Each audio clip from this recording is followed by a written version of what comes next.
Your settings, at the top you want to tap on your name. Then you want to tap on iCloud.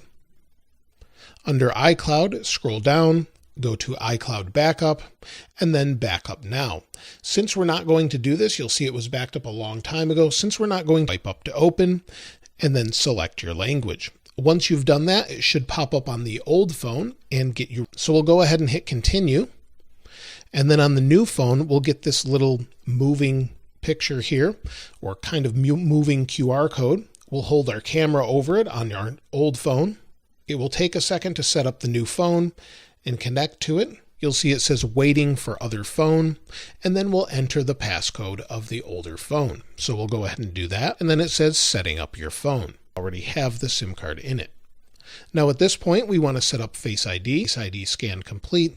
And you'll see on the old phone, it says finish on the new phone. So we're good to go there.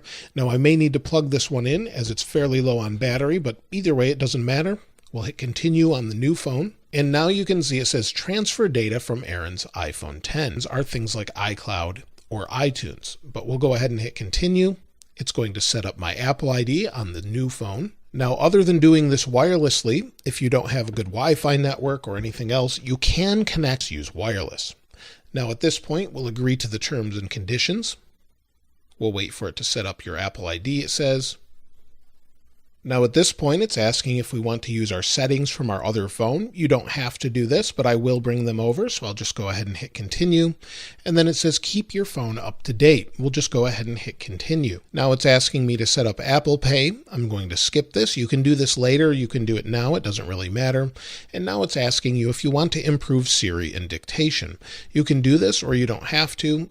I choose not to in this case. And then there's also app analytics that it will just send usage data to different app developers. You can share that or you don't have to.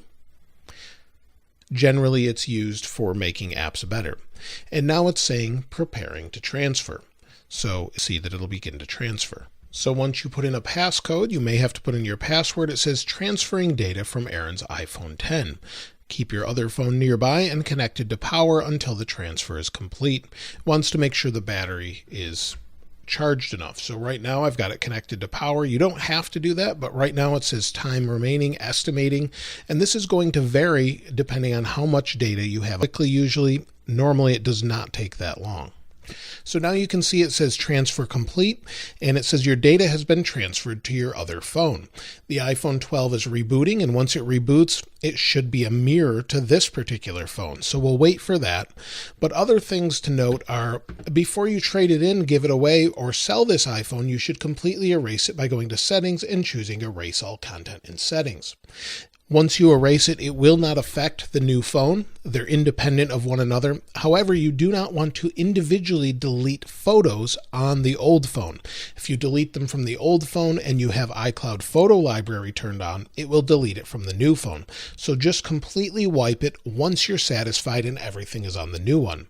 We'll wait for this to boot up and make sure that everything's there. So now you can see the iPhone 12 has rebooted, and it's a mirror image of the iPhone 10 on the left.